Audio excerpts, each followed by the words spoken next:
Hello students, welcome to unique classes of right वे।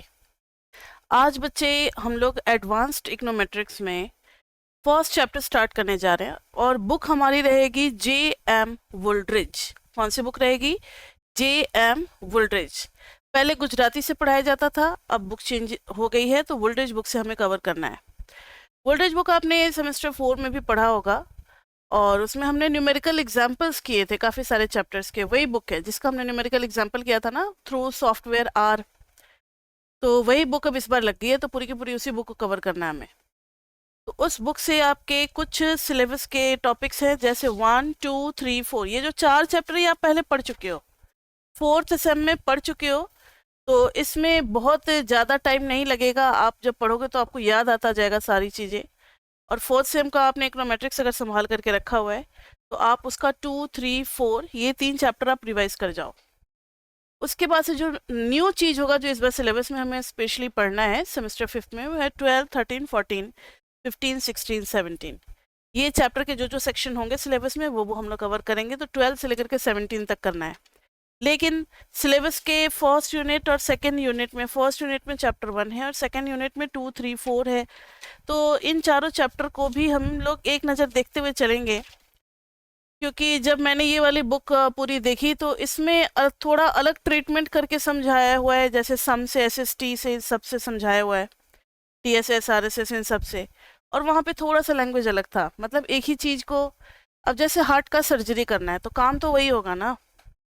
जो patient है उसका हार्ट निकाल करके किसी, अगर ट्रांसप्लांट करना है तो किसी दूसरे पेशेंट का हार्ट को उसमें डाला जाएगा, लेकिन हर डॉक्टर इसको अलग अलग तरीके से करेगा।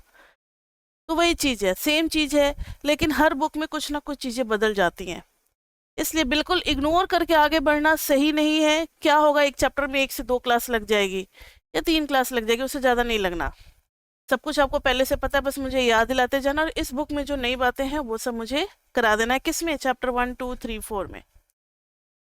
तो बच्चे चैप्टर 1 में देखते हैं कि ये क्या क्या बताना चाह रहे हैं, ताकि बच्चों को ये हो कि हाँ ठीक है, हमने एक नज़र देख लिया। नहीं तो कोई भी बच्चा खुद से नहीं पढ़ता, इसलिए हम लोगों को कराना पड़ रहा है। अगर जो बच्चे सेमेस्टर 4 में बहुत अच्छे से पढ़े हो, आप चाहते हो कि मेरा टाइम ज़्यादा ना लगे, तो आप 1, 2, 3, 4 स्किप करके सीधा 12, 13, 14 पे भी जा सकते हो। लेकिन मेरा सजेशन रहेगा कि जल्दी जल्दी एक नज़र देख ही लेते हैं। तो चैप्टर 1 में सबसे पहले इन्होंने बताया हुआ है, चैप्टर का नाम है the nature of econometrics and economic data. तो ज़्यादातर इसमें डेटा पे फोकस किया है कि 4 टाइप के डेटा है हमारे, तो वो डेटा को समझना है। फिर इकोनोमेट्रिक्स क्या होता है ये सब समझना है। बेसिक चीज़ें हैं, इसमें से मुझे नहीं लगता कुछ भी पेपर में पूछेंगे, लेकिन आइडिया होना चाहिए। तो एक एक नज़र देख लेते हैं।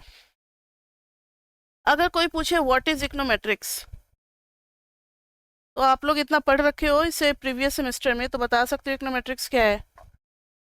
अगर अपने लैंग्वेज में बोले तो कई ऐसे रिलेशनशिप्स होते हैं वेरिएबल के बीच में, जिसको समझाने के लिए हमें strong mathematical point of view चाहिए होता है या स्टैटिस्टिकल पॉइंट ऑफ व्यू चाहिए होता है।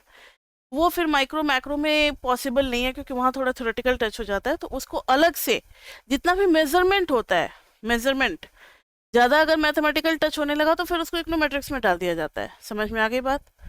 तो अब इसको लैंग्वेज में कैसे बोलेंगे? तो econometrics is based upon the development of statistical methods. Statistical method को हम लोगों ने डेवलप किया है इसके लिए। पूरा लैंग्वेज नहीं लिख रहे, आपने नोट मेकिंग पढ़ा होगा। तो स्टैटिस्टिकल मेथड्स को हमने यूज़ किया है। स्टैटिस्टिकल यूज़ होता है, ठीक है, किस लिए?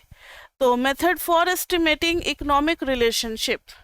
फॉर, पहला है इकोनॉमिक रिलेशनशिप इस्टेब्लिश करने के लिए। जैसे आपने सेमेस्टर 4 में बहुत सारे क्वेश्चन किए होंगे, प्राइस और डिमांड के बीच में रिलेशनशिप इस्टेब्लिश करना है। तो प्राइस की बहुत सारे वैल्यूज थे, डिमांड के भी बहुत सारे वैल्यूज थे, हमने उनके बीच में रिलेशनशिप इस्टेब्लिश कर दिया था। तो इकोनॉमिक रिलेशनशिप इस्टेब्लिश करना। दूसरा है टेस्टिंग इकोनॉमिक थ्योरीज। कैसे टेस्टिंग कैसे करते हैं? हाइपोथेसिस टेस्टिंग से करते हैं। तो testing economic theories and evaluate करना, कोई भी चीज़ को निकालना या सॉल्व करना, इवेल्युएट करना है। Implementing government and business policy. Evaluate and implementing government and business policies, जो भी डिफरेंट पॉलिसीज होती है उनको इम्प्लीमेंट करने में काम आता है। और एक बहुत बढ़िया है इसका फोरकास्टिंग में। फोरकास्टिंग में क्या होता है, जैसे हम लोग अगर देख लें कि पिछले 15 साल का अगर मुझे जीडीपी का रिकॉर्ड मिल जाए, पिछले 15 साल में इंडिया में क्या बिहेवियर रहा है जीडीपी का, तो जीडीपी कभी इंक्रीज हुआ कभी डिक्रीज हुआ। उसके लिए हम एक इकोनॉमिक मॉडल बनाएंगे कि टाइम के हिसाब से इसका क्या नेचर है, इसका क्या बिहेवियर है। जैसे जैसे टाइम, इसको टाइम सीरीज बोलते हैं, आगे पढ़ेंगे हम लोग, इसी चैप्टर में पढ़ना है डेटा में, टाइम सीरीज डेटा के बारे में। Over the long period of long chain of time we have certain values of GDP.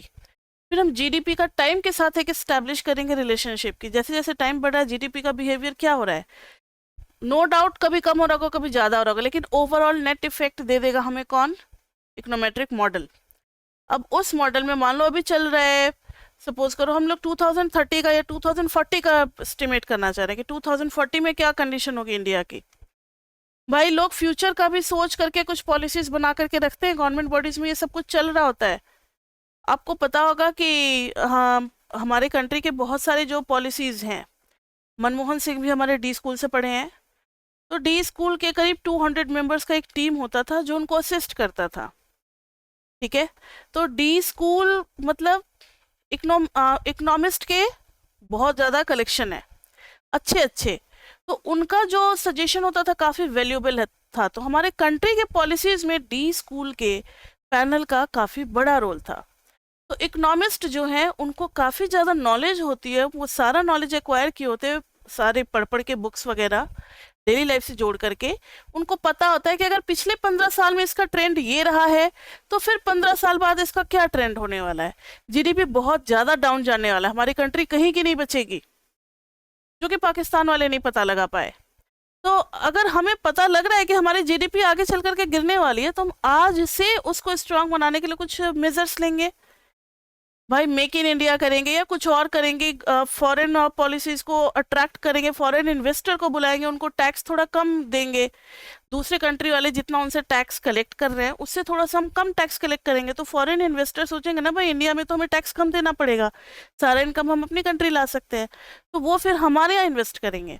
तो हम अपने पॉलिसीज में चेंज लाना शुरू कर देंगे। हम अपने यंगस्टर्स को, हम अपने फार्मर्स को, फार्मर्स का सारा कर्ज माफ़ करने लगेंगे ताकि वो मोटिवेट हों, वो और ज़्यादा काम करें कि भाई मेरे तो सारे कर्ज माफ़ हो गए, मुझे अच्छे से कमाना है।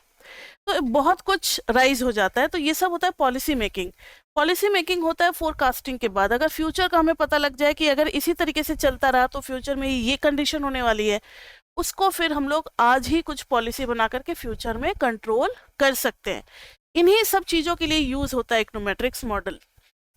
तो फोरकास्टिंग का मतलब है जो चीज़ हमारे पास है नहीं, जिसका डेटा है नहीं, उसके लिए भी हम वैल्यू मतलब फोरकास्ट कर लेते हैं, उसके लिए भी वैल्यू हम एक एक्सपेक्ट वैल्यू निकाल लेते हैं on the basis of past chain of values, that is called forecasting.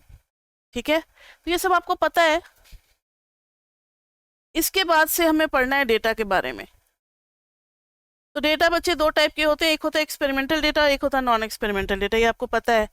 Experimental data जैसे साइंस वाले लैब में जो हम लोग लेते हैं, एक मिनट लिख लेने तो मुझे। नॉन एक्सपेरिमेंटल डेटा जिसके लिए हमने कोई एक्सपेरिमेंट नहीं किया, ना ही कलेक्शन में दिक्कत हुई, और ये है एक्सपेरिमेंटल डेटा।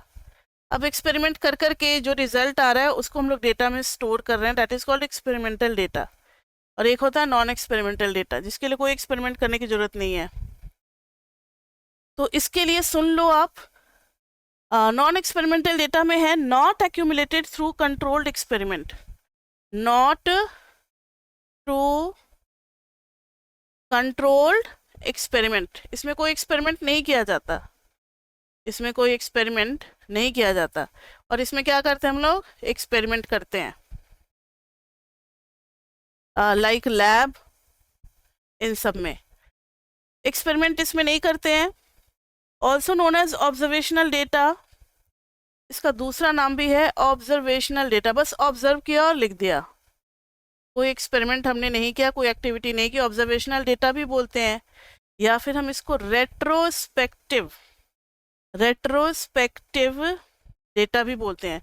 तो कभी भी कोई नेम अगर इस बुक में यूज हो जाता है, अब आप कहोगे मैम आप ये सब टर्म सब क्यों बता रहे हो, क्योंकि बुक वाले क्या होते हैं ना कि फर्स्ट चैप्टर में कुछ कुछ इंट्रो दे देते हैं कीवर्ड्स का, और फिर उनमें से कोई भी वर्ड किसी भी चैप्टर में वो यूज कर देते हैं, तो फिर उस टाइम हमारा दिमाग से आउट नहीं होना चाहिए। हमें पता होना चाहिए कि नॉन एक्सपेरिमेंटल डेटा को दो और नाम से भी जाना जाता है, that is observational data and retrospective data.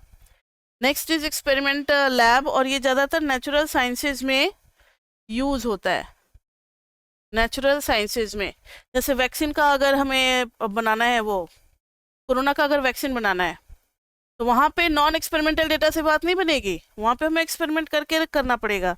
Corona के पेशेंट के ऊपर हम तरीके तरीके का केमिकल डाल करके स्टडी करेंगे, सारा एक्सपेरिमेंट करके देखेंगे, उनको आइसोलेशन में डाल करके, ये सब करते थे ना, तो वो जो डेटा इकट्ठा होता था दैट वाज एक्सपेरिमेंटल डेटा। अब ऐसा नहीं है कि बस कोरोना पेशेंट को लाए और ऑब्जर्व किया कि हाँ ये इतने साल का है, इसको ये है, ऑब्जर्व करके हमें किसी भी नतीजे पे नहीं पहुंचना होता है, वो लाइफ साइंसेज में या नेचुरल साइंसेज में होता है। लेकिन इकोनॉमिक्स में ज़्यादातर ऑब्जर्वेशनल डेटा पे ही काम करते हैं, नॉन एक्सपेरिमेंटल डेटा पे काम करते हैं, ठीक है। अब एक वर्ड आता है एम्पेरिकल एनालिसिस। एम्पेरिकल एनालिसिस, इसका मतलब क्या है, सब एक एक लाइन का कीवर्ड है, बस जानते चलो। ये डेटा को यूज करता है टू टेस्ट अ थ्योरी और टू एस्टिमेट रिलेशनशिप, इसको हम लोग कहते हैं एम्पेरिकल रिलेशनशिप। तो इट यूजेस डेटा, जो भी हमारा डेटा कलेक्ट होता है, जैसे हमने 50 लोगों से बात की कि आपकी इनकम इतनी है तो आपकी सेविंग कितनी है, इनकम सेविंग 50 डेटा इकट्ठा हो गया, वो ऑब्जर्व किया, वो हमने एक्सपेरिमेंट के थ्रू नहीं किया है कि एक चलो एक आदमी का इनकम इतना करके देखते हैं कितना आता है, चलो इस बार इनकम चेंज करके देखते कितना सेविंग करता है, हमने कोई एक्सपेरिमेंट नहीं किया, हमने ऑब्जर्व किया, ऐसा चल रहा है फेनोमेना सोसाइटी में, सीधा हमने ऑब्जर्व कर लिया। तो it uses data to test a theory और टू एस्टिमेट रिलेशनशिप। जब आप डेटा को यूज कर रहे हो तो वो इंपेरिकल रिलेशनशिप है। जैसे आपके टीचर जो माइक्रो मैक्रो में जो भी एनालिसिस करते हैं, ज़्यादातर इंपेरिकल नहीं होता, क्योंकि वो कोई डेटा थोड़ी यूज करते हैं कि हमारा एक्स और वाई इतना आया है, समीशन एक्स समीशन वाई निकालो, इन सबको यूज करो, वो तो ऐसा नहीं कुछ करते। वो तो सीधा बिहेवियर ये होता है, ये इंक्रीजिंग होता है, ये डिक्रीजिंग होता है, कट कर रहा है, इक्विलिब्रियम पॉइंट है, ये है वो है, मतलब सारा कुछ थ्योरेटिकल चल रहा था, तो उसको इंपेरिकल एनालिसिस नहीं बोलते हैं। इंपेरिकल में डेटा जरूर होगा। एम्पेरिकल के बाद आता है इकोनॉमिक मॉडल। ये तो मुझे बताने की जरूरत ही नहीं है, आप हर चैप्टर में गुजराती में पढ़े थे मॉडल के बारे में ही, कब मॉडल क्या हो रहा है, कब क्या हो रहा है, तो मैथमेटिकल रिलेशनशिप होता है ये, मैथमेटिकल इक्वेशंस। अब हम आगे नहीं बोलने वाले, आप समझ जाओगे। मैथमेटिकल इक्वेशन होता है किसके लिए, for establishing certain relationship between the variables, तो उसको हम लोग कहते हैं इकोनॉमिक मॉडल। क्या कहते हैं उसको, इकोनॉमिक मॉडल।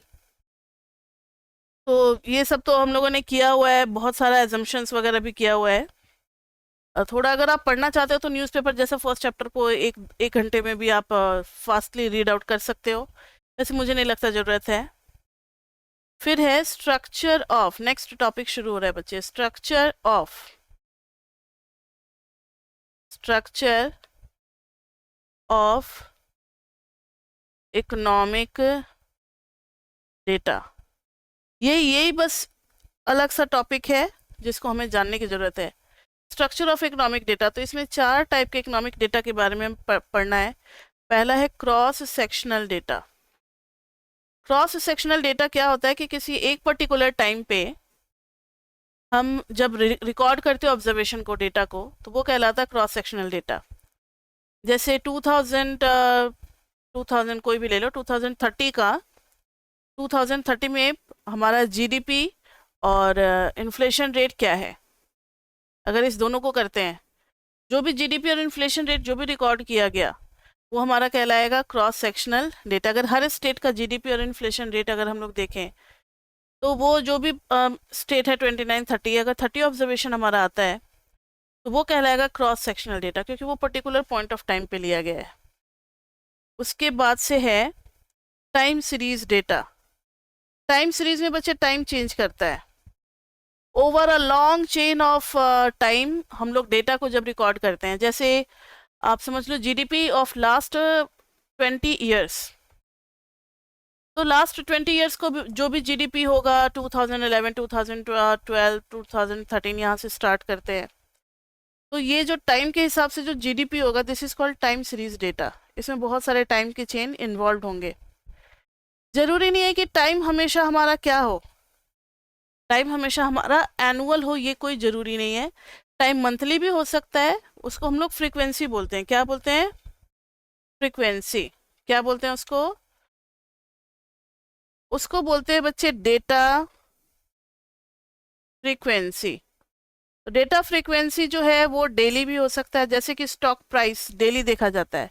आज हमारा रुपीस डॉलर के मुकाबले में कितना है, लुढ़का है, कितना बढ़ा है, ये सब देखा जाता है। तो डेली भी हो सकता है, वीकली भी हो सकता है, मंथली भी हो सकता है, क्वार्टरली भी हो सकता है, ईयरली भी हो सकता है।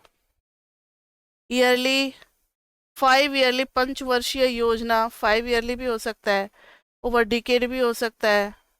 अब आप समझ गए होगे, एटसेट्रा, सेंचुरी वगैरह भी हो सकता है। तो ये हो गया time data frequency. Time series के बाद से आता है हमारा पूल्ड डेटा। पूल्ड डेटा, इसको एक एग्जांपल के थ्रू ही समझ पाएंगे। Pooled data, pooled cross section, pooled cross section. जैसे एक क्रॉस सेक्शन डेटा हमने कर लिया कि 2025 में इंडिया के डिफरेंट स्टेट का जीडीपी और इन्फ्लेशन रेट क्या था, या टैक्स क्या था कलेक्टेड, जो भी स्टेट टैक्स होता है। फिर दूसरे ईयर का भी शुरू कर दिया हमने, 2026 का भी। 2025 का किया, 2026 का भी कर दिया। तो वो कहलाता है पूल्ड डेटा। मतलब 2025 का तो था ही, उसी में हमने मिक्सअप कर दिया क्रॉस सेक्शन दूसरे ईयर का भी।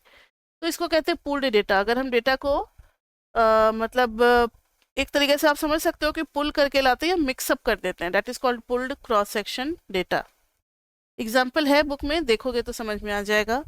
नेक्स्ट है पैनल और लॉन्गिट्यूडनल डेटा। ये क्रॉस और टाइम सीरीज का मिक्सचर होता है, ठीक है। जैसे 2025 में दिल्ली स्टेट का क्या था कंडीशन, और 2026 में दिल्ली स्टेट का क्या था कंडीशन। ध्यान से सुनो, 2025 में कितना था, और फिर 2026 में कितना था। दिल्ली, दिल्ली। फिर आ जाओ कोई और, महाराष्ट्र 2025 में कितना था, महाराष्ट्र 2026 में कितना था। तो सिटी 1, सिटी 2, ठीक है, नहीं फिर तो ये क्रॉस सेक्शन का पुल्ड अप हो जाएगा। ठीक है, दिल्ली का कितना था, महाराष्ट्र का कितना था 2025 में, फिर दिल्ली का कितना था 2026 में, और महाराष्ट्र का कितना था 2026 में। तो अगर हम सिर्फ दो ही स्टेट का स्टडी करना चाह रहे हैं तो आप देखो ना कि टाइम सेम रखा गया है, एक ही टाइम में डिफरेंट स्टेट का स्टडी कर रहे हैं। मतलब एक ही टाइम में हम लोग क्रॉस सेक्शनल बना रहे हैं ना, दो सिटी का कर रहे हैं, लेकिन फिर वो टाइम भी बदल गया, तो ये टाइम सीरीज भी बन गया। बात समझो जरा, अगर आप इसको एक ही मानते हो और इसको दूसरा मानते हो, तो देखो ना, ऊपर वाला जो है वो सिंगल डेटा है, नीचे वाला सेकेंड ऑब्जर्वेशन है। तो पहले वाले में क्रॉस सेक्शन है, दूसरे वाले में भी क्रॉस सेक्शन है। अब cross section over long period of time, तो ये हो जाएगा टाइम सीरीज। इस टाइप के डेटा को हम लोग पैनल और लॉन्गिट्यूडनल डेटा कहते हैं, ठीक है। तो क्रॉस सेक्शन डेटा में मैंने नहीं लिखा at a point of time. अब क्रॉस सेक्शन में एक और बात है कि क्या ये इतना एग्जैक्ट हो पाता है कि at a point of time हो जाए। तो नहीं बच्चे, अब जैसे देखो ना, अगर हम 2025 में निकालना चाह रहे हैं कि लोगों की इनकम कितनी है और सेविंग कितनी है, तो जब आप इनकम मेजर कर रहे होगे तो हो सकता है कोई और मंथ रहा होगा, फरवरी। सेविंग मेजर कर रहे होगे तो मार्च हो गया होगा। बहुत सारे लोगों का डेटा ऑब्जर्व कर रहे हो तो टाइम तो कुछ ना कुछ बदलेगा। सेम डे सेम आवर में आप थोड़ी सबका रिकॉर्ड कर रहे हो सकता है किसी का मंडे को लिया, किसी का रिकॉर्ड आपने ट्यूसडे को लिया, तो अलग अलग टाइम पे आप कर रहे हो, तो उतना स्पेसिफिक नहीं हो पाता। ये एक प्रॉब्लम है किसके साथ, क्रॉस सेक्शन के साथ, कि आप बिल्कुल ये स्पेसिफिक नहीं कह सकते कि ये मतलब 15 फरवरी को ही डेटा कलेक्ट किया गया है। तो थोड़ा बहुत टाइम वेरिएशन हो सकता है, ठीक है। तो इसमें एक आप लिख लो, we ignore minor time difference. Minor, इससे आपको याद आ जाएगा माइनर टाइमिंग डिफरेंस। थोड़ा बहुत अगर डिफरेंस है कुछ डेज में है, कोई दिक्कत नहीं, हम डेटा एनुअली रिकॉर्ड कर रहे हैं तो डेज का डिफरेंस चलेगा, तो ये कहलाएगा हमारा क्रॉस सेक्शनल डेटा। ठीक है, क्रॉस सेक्शनल डेटा में एक तो ये है कि वी इग्नोर माइनर डिफरेंसेस, दूसरा है कि रॉन्ग इन्फॉर्मेशन मिल जाता है हमें। ठीक है, रैंडम सैम्पलिंग जब हम करते हैं ना तो रॉन्ग इन्फॉर्मेशन लोग दे देते हैं। आज भी अगर आप गांव में जाओगे ना तो कोई अगर बहुत रिच है, गांव का पर्सन है, आप उसके यहाँ पूछोगे कि भाई आपके यहाँ कितने मेंबर है, तो वो सही सही बता देगा। पूछोगे कितने ग्रेजुएट है तो गलत इन्फॉर्मेशन आपको दे देगा, क्योंकि हमारे घर में सारे ग्रेजुएट हैं। जबकि हो सकता है कि उनके घर की महिलाएं ना पढ़ी हो, उनके घर में कोई बच्चा ना पढ़ा हो, 12th ही करके अपना जॉब में लग गया होगा या खेती बाड़ी में लग गया होगा, तो वो अपने आप को प्राउड फील कराने के लिए, एक स्टेटस मेंटेन करने के लिए झूठ बोलते हैं, तो उसमें आपको रॉन्ग इन्फॉर्मेशन मिल सकता है। बहुत सारे लोग अपने इनकम को छुपाते हैं। जैसे ही आप किसी रिच पीपल से पूछोगे आपकी इनकम क्या है, वो चुप हो जाएंगे थोड़ी देर के लिए कि भाई इनकम क्या बोले, कहीं पंगा ना पड़ जाए, कोई इनकम टैक्स का रेट ना पड़ जाए, हमारे पीछे ना लग जाए, तो रॉन्ग इन्फॉर्मेशन मिलता है। और रैंडम सैम्पलिंग जब आप करोगे तो ज़रूरी नहीं है कि डेटा आपका मतलब होमोजीनियस टाइप का हो या मतलब सही पॉपुलेशन को रिप्रेजेंट करता हो सकता है रैंडम सैम्पलिंग में कि सारे के सारे डेटा एक ही क्लास को रिप्रेजेंट कर रहे हैं, दूसरे क्लास को टच ही नहीं किया, अपर क्लास का केवल लोगों का डेटा इकट्ठा किया, मिडिल और पुअर पीपल का आया ही नहीं उसमें, तो गलत इन्फॉर्मेशन चला जाएगा। तो ये सब प्रॉब्लम होता है कि इसमें क्रॉस सेक्शनल डेटा में। टाइम सीरीज में क्या है कि more difficult to analyse, more difficult than cross sectional, more difficult than cross sectional. Cross sectional से ज़्यादा डिफिकल्ट होता है इसको एनालाइज करना। क्यों? Economic observation can rarely if ever be assumed to be independent across time as variables are rarely independent. अब जैसे मैंने कहा ना कि आप बहुत सारे स्टेट का टैक्स जो है वो आप देखना चाह रहे हो कि कितना रेवेन्यू उन्होंने कलेक्ट किया। स्टेट का टैक्स होता है ना, जब आप एक स्टेट से दूसरे स्टेट में एंटर करते हो तो कुछ आपका चालान कटता है, कुछ आप पे करते हो, उसको क्या बोला जाता है, स्टेट टैक्स बोला जाता है या स्टेट रेवेन्यू, कस्टम का कुछ पे करते हो। तो वो अगर हर स्टेट का हम डेटा इकट्ठा करना चाह रहे हैं, तो मान लो अगर आप दिल्ली स्टेट का करना चाह रहे हो, तो ऐसा नहीं है कि दिल्ली और हरियाणा का अलग अलग होगा, इंडिपेंडेंट होगा। दिल्ली का कनेक्टेड होगा हरियाणा से, क्योंकि दिल्ली में बहुत सारा माल हरियाणा से आता है और बहुत सारा माल दिल्ली से भी हरियाणा जाता है। तो आप दिल्ली का जो रेवेन्यू कलेक्ट करोगे और हरियाणा का रेवेन्यू कलेक्ट करोगे, ये दोनों एक दूसरे से रिलेशनशिप में होंगे, एक दूसरे को डिफाइन कर रहे होंगे, तो आप तो सोच रहे हो कि इंडिपेंडेंट है। तो ये चीज हो जाती है टाइम सीरीज में। एक डेटा में बुराई है कि वेरिएबल्स जो है वो इंडिपेंडेंट नहीं रह पाते हैं। ठीक है, डेटा फ्रीक्वेंसी तो बता दिया मैंने। उसके बाद से है pooled cross section. Pooled cross section में भी मैंने बता दिया आपको कि पूल्ड क्रॉस सेक्शन में जैसे डेटा अगर आपका 2024 का आ रहा है 1 से लेकर के 30 तक का, फिर 2025 का आ रहा है 1 से लेकर के 30 का, तो इसको पूल्ड कहा जाता है। ये भी जरूरी होता है देखने के लिए कि पिछले साल और इस साल का क्या है, कंपैरिजन के लिए। जैसे आप अपने घर का इलेक्ट्रिसिटी बिल देखना चाहते हो कि पहले सपोज करो आपके यहाँ या आप लोग बच्चे पीजी में रहते होगे या शेयरिंग में रहते होगे, चलो आप ही लोगों का एग्जांपल बना देते हैं, एक थोड़ा ज़्यादा कनेक्ट कर पाओगे। मान लो कि आप लोगों ने एक फ्लैट लिया दिल्ली में, 5-6 बच्चों ने मिलकर के एक फ्लैट लिया, 40,000 का रेंट हुआ और बिजली बिल भी उसका काफ़ी अच्छा खासा, गर्मी के सीजन में, समर सीजन में तो एसी चलाएंगे, बिजली बिल काफ़ी ज़्यादा था। अब सिर्फ 3 बंदे रह गए। पहले कितने बंदे थे? 6 बंदे थे, अब सिर्फ 3 बंदे रह गए। तो पिछले साल 6 फ्रेंड्स ने मिलकर के फ्लैट लिया था, इस बार 3 फ्रेंड्स ने मिलकर के फ्लैट लिया है। तो पिछले बार का पूरा बिजली बिल निकालोगे जनवरी टू दिसंबर, इस बार का निकालोगे जनवरी टू दिसंबर, फिर कंपैरिजन आसान हो जाएगी कि हाँ पिछली बार से इस बार क्या फ़र्क पड़ा है। ठीक है, तो इकोनॉमिकल है या नहीं, या पिछले बार कोई दूसरे फ्रेंड को आपने अपने साथ सबलेट करने दिया था, इस बार किसी और फ्रेंड को लाए हो, तो भी आप कंपैरिजन कर सकते हो कि किस फ्रेंड के साथ मेरा ज़्यादा अच्छा चलता है, वो भी बिजली बचाता है, मैं भी बिजली बचाता हूँ, थोड़ा इकोनॉमिकल हो जाता है शेयरिंग में। तो ये तो मैंने एक छोटे लेवल पे बात की है। ऐसे ही कंट्री के बारे में भी आप सोच सकते हो, 2 कंट्री आपस में कर सकते हैं, 2 स्टेट का आप कंपैरिजन कर सकते हो, किसी भी 2 चीज़ का आप कंपैरिजन कर सकते हो। ठीक है, ये हो गया पूल्ड डेटा। पैनल और लॉन्गिट्यूडिनल डेटा मैंने आपको बता ही दिया। अब एक वर्ड है सेट्रिस पेरिबस। वैसे ये आपको पता है, लेकिन इसके लिए खास यही वर्ड यूज किया जाता है। ये हो सकता है आपको ना पता हो, लेकिन आपके माइक्रो और मैक्रो के टीचर सेट्रिस पेरिबस वर्ड यूज करते होंगे। सेट्रिस पेरिबस वर्ड यूज करते होंगे। जैसे मान लो अगर demand of car is equal to beta naught plus beta 1 price of car plus beta 2 interest rate plus beta 3 और कुछ ले लो ना, मार्केट का इन्फ्लेशन रेट, इंटरेस्ट रेट हो गया, इन्फ्लेशन रेट हो गया, तो ये हो गया इन्फ्लेशन रेट। उसके बाद से और भी बहुत सारी चीज़ें हो सकती हैं, beta 4 income of the person, और भी बहुत सारी चीज़ें हो सकती है। तो अगर आपको सिर्फ एक वेरिएबल का इफेक्ट करना है कि अगर हम प्राइस बढ़ाते हैं तो डिमांड पे क्या इफेक्ट पड़ेगा, तो बाकी चीज़ों को आपने कांस्टेंट रखा होगा ना, कि जब इंटरेस्ट रेट उतना ही है, इन्फ्लेशन रेट उतना ही है, इनकम भी उतना ही है बंदे का, फिर अगर हम कार की प्राइस अगर बढ़ाते हैं 1 यूनिट से, तब डिमांड पे क्या असर पड़ता है।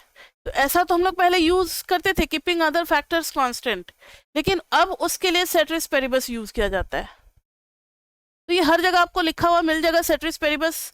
मेरे ख्याल से माइक्रो और मैक्रो में होगा, क्योंकि हम जब सर आप लोगों की लेक्चर लेते थे ना माइक्रो मैक्रो की, तो मैंने सुना हुआ है सेट्रिस पेरिबस, और ये पहले भी होता था, लेकिन हम लोग इसको कभी इतना ज़्यादा यूज़ किए नहीं। लेकिन वुल्ड्रिज की बुक में चैप्टर 1 में इसको पूरा एक लंबे से सेक्शन में बहुत सारे एग्जाम्पल के साथ समझाया हुआ है। तो बस यही है कि कीपिंग अदर फैक्टर्स कांस्टेंट, जब हम एक का इफेक्ट चेक करते हैं तो फिर सेट्रिस पेरिबस का केस हो जाता है, वही है। ठीक है, तो इसमें बहुत सारे एग्जाम्पल हैं। तो पढ़ाना तो मेन चैप्टर 1 में इतना ही है, चैप्टर 1 में और कुछ है नहीं। अब करना क्या है आपको कि एग्जाम्पल को देख जाना है। जैसे फर्स्ट एग्जाम्पल में क्या है, इकोनॉमिक मॉडल ऑफ क्राइम। ये फॉर्मल रीजनिंग का क्वेश्चन है, इकोनॉमिक मॉडल ऑफ क्राइम। आपके पास बुक है, आप उसमें देख सकते हो। इसमें इन्होंने फंक्शन किस टाइप का लेंगे ये नहीं बता रखा है, बस मॉडल बना रखा है x1 x2 x3 से लेकर के x7 तक। 7 वेरिएबल्स पे डिपेंड करता है। आप देखो बुक में y is ours spent in criminal activities, कि भाई आप कितना क्रिमिनल एक्टिविटीज में अपना टाइम लगाते हो।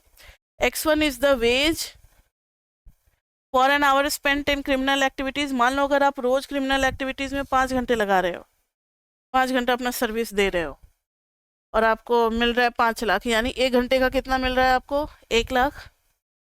तो ways for an hour spent in criminal activities, तो x1 वो चीज़ है।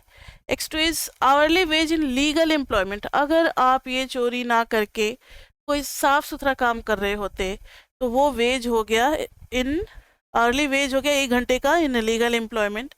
x3 is income other than from crime और एम्प्लॉयमेंट। आपने कोई जॉब नहीं की, क्राइम नहीं की, उसके अलावा आप अगर किसी और सोर्स से इनकम अगर आप अपना जनरेट करते हो तो वो x3 में आ जाएगा। x4 में लिया है प्रोबेबिलिटी ऑफ गेटिंग कॉट, आपके पकड़े जाने की कितनी संभावना है। x5 is probability of being convicted if caught, आप पकड़े गए तो फिर आप पे केस वेस दर्ज होगा, इसकी कितनी संभावना है। हो सकता है आप पकड़े गए, आपने कुछ पैसे खिला करके या अपना अप्रोच का यूज करके आप वहां से छूट गए। एक्सपेक्टेड सेंटेंस इफ कन्विक्टेड, पहले तो आप पे केस चला और वो प्रूव भी हो गया कि यू आर द गिल्टी, तो अब आपको कितने साल की सजा मिलती है, 2 साल की, 4 साल की, कितने साल की मिलती है। और x7 है एज। तो ये सारे फैक्टर्स को मिला करके फिर इन्होंने काफ़ी कुछ समझाया हुआ है। तो मेरे ख्याल से ये एग्जाम्पल आप खुद भी रीड कर सकते हो, एग्जाम्पल 1.2 भी आप खुद रीड कर सकते हो, जिसमें वेज को एजुकेशन, एक्सपीरियंस और ट्रेनिंग पे डिपेंड कराया है। यहाँ पे कुछ निकाल नहीं रहे हैं, कैलकुलेशन तो हो ही नहीं रहा है, क्योंकि इन्होंने रिग्रेशन अभी बताया ही नहीं है। ये सिर्फ एक रिलेशनशिप बता रहे हैं और टर्म्स को आपको इंट्रोड्यूस करा रहे हैं। क्योंकि वुल्ड्रिज में क्या है बुक की खासियत, कि जो एग्जाम्पल चैप्टर 1 में यूज कर रहे हैं वही एग्जाम्पल चैप्टर 2 में चलेगा, वही एग्जाम्पल चैप्टर 17 तक चलेगा। इसलिए एग्जाम्पल से वाकिफ हमें होना चाहिए। ऐसा नहीं कि एग्जाम्पल बिल्कुल अनोखा आ जाए और हमें पता ही ना हो। पहला आपने देख ही लिया, क्राइम वाला था। दूसरा वाला जो है वो job training and worker productivity वाला है, तो एक नज़र आपको पढ़ लेना है इसको। उसके बाद से एग्जाम्पल्स को बस रीड आउट कर लेना है और कुछ ऐसा नहीं है। टाइम सीरीज डेटा और क्रॉस सेक्शनल डेटा भी आप समझ ही गए हो, लॉन्गिट्यूडनल डेटा भी आप समझ गए हो, सेट्रिस पेरिबस भी आप समझ ही गए हो।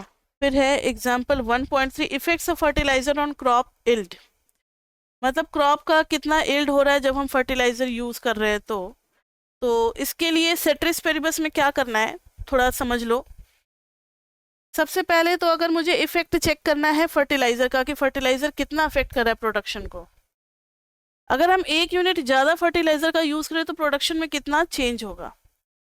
तो 2 प्लॉट लेंगे बच्चे सेम एकड़ का, अगर ये 1 एकड़ का प्लॉट है तो दूसरा भी 1 एकड़ का प्लॉट लेंगे। इसमें भी वही दे रहे हैं फर्टिलाइजर, उधर भी वही फर्टिलाइजर दे रहे हैं, सेम क्रॉप उगा रहे हैं, इधर भी सेम क्रॉप उगा रहे हैं, सेम वाटर सेम सब कुछ, same climatic condition, other factors are same यानी कांस्टेंट दोनों फील्ड में। फिर एक फील्ड में मैंने 1 यूनिट ज़्यादा फर्टिलाइजर लगाया और फिर लास्ट में जब क्रॉप का मैच्योर होगा तब हम देखेंगे कि इसके प्रोडक्शन में कुछ चेंज आया है या नहीं। इसका प्रोडक्शन अगर उस प्रोडक्शन से ज़्यादा हुआ तो फिर हम बताएंगे कि 1 यूनिट फर्टिलाइजर ज़्यादा यूज़ करने से कितना प्रोडक्शन बढ़ा। ठीक है, तो इससे हमारा निकलेगा बीटा वन। तो यही है कीपिंग अदर फैक्टर्स कांस्टेंट, मतलब सेम सॉइल था, सेम क्लाइमेटिक कंडीशन था, सेम वाटर हमने दिया, सेम सीड यूज़ किया, सब कुछ सेम था, सेम मेहनत दोनों फील्ड पे की, उसके वजह से सिर्फ एक चीज़ को चेंज किया, वो था फर्टिलाइजर। तो ऐसी ऐसी चीज़ें हैं, तो ये सेट्रिस पेरिबस हो गया। फिर measuring the return to education, education का रिटर्न क्या होगा, जैसे 8th ग्रेड है, हाई स्कूल है, इसको आप अपना पढ़ना, काफ़ी बड़ा सा ग्रंथ जैसा बना करके दिया हुआ, न्यूज़पेपर जैसा पढ़ लेना, जो समझ में आएगा आएगा, नहीं समझ में आएगा कोई दिक्कत नहीं है। Effect of law enforcement on city crime level, अगर लॉ अगर हम लोग लगाते हैं तो क्या उस पर फ़र्क पड़ेगा। फिर एक्सपेक्टेशंस, हाइपोथेसिस, ठीक है, ये सब कुछ एग्जाम्पल हैं जो कि आप खुद पढ़ सकते हो। तो टोटल 7 एग्जाम्पल्स हैं, रीड ऑल 7 एग्जाम्पल्स। इनमें से कुछ पेपर में नहीं आना। ये एग्जाम्पल्स किस लिए हैं, डिफरेंट फील्ड से लिए गए हैं, डिफरेंट मतलब एग्जाम्पल हैं, तो आपको बहुत सारा नॉलेज मिलेगा कि भाई टी बिल क्या होता है, ट्रेजरी बिल होता है, गवर्नमेंट ट्रेजरी बिल भी होता है, फिर क्रॉप प्रोडक्शन से लिया, कोई क्राइम वाले से लिया, कोई रिटर्न टू एजुकेशन से लिया है। तो ऐसे बहुत सारी चीज़ें हैं, जब आप पढ़ोगे तो आपका दिमाग का दायरा थोड़ा सा खुल जाएगा, तो फिर आगे आप एक्सेप्ट करने के लिए तैयार रहोगे। तो चैप्टर 1 में इससे ज़्यादा कुछ भी नहीं है। Chapter 1 is just an introduction कि हाँ भाई अब हम इकोनोमेट्रिक्स पढ़ रहे हैं, और आप लोग बच्चे पहले से ही जानते हो कि इकोनोमेट्रिक्स क्या होता है, काफ़ी कुछ एडवांस तक कर चुके हो। तो नेक्स्ट क्लास में हम लोग बच्चे स्टार्ट करेंगे चैप्टर 2। क्लास जरूर लगानी पड़ेगी, उसको इग्नोर करके नहीं पढ़ सकते, क्योंकि थोड़ा सा प्रूव करने का तरीका इनका अलग है। दिस सिंपल हो तो रहा है सेम चीज, लेकिन थोड़ा सा तरीका अलग है, तो उस तरीके को भी हमें समझना पड़ेगा, क्योंकि आगे के 12, 13, 14, 15, 16, 17 में वही मेथड यूज हो रहा होगा। तो फिर वहां हम लोग सोचेंगे अरे ये कहाँ से आ रहा है, वहां लिख दिया होगा from chapter 3 we have done, from chapter 2 we have done, we know this result, सीधा यूज कर देगा। इसलिए हमें 2, 3, 4 को जितना भी डेरिवेशंस है या जितना भी कुछ है वो सारा कुछ हमें करते हुए आगे बढ़ना पड़ेगा, हम किसी भी चीज़ को इग्नोर नहीं कर सकते। लेकिन अब आपके लिए समझना आसान होगा, थोड़ा फास्ट भी क्लास रख सकते हैं, आपके भी समझने की रेट ज़्यादा हो गई होगी, तो इतना टाइम नहीं लगेगा, जल्दी जल्दी में हो जाएगा। तो मिलते हैं बच्चे चैप्टर 2 के साथ नेक्स्ट क्लास में। Till then bye bye bye bye. हाँ, एक चीज़ और, अगर आपको फुल कोर्स चाहिए तो नीचे डिस्क्रिप्शन में नंबर दिख रहा है, आप वहाँ पे भी अपना कॉल करके या मैसेज करके आप बात कर सकते हो सर से। और हमारा एक वीडियो ज़रूर देखना, हाउ टू स्टडी इकोनोमेट्रिक्स, उसमें मैंने सिलेबस को डिस्कस किया हुआ है, कैसे पढ़ना चाहिए, सारा कुछ बताया हुआ है। तो अभी तक के लिए इतना ही बच्चे, फिर मिलते हैं नेक्स्ट क्लास में। Till then bye bye bye bye.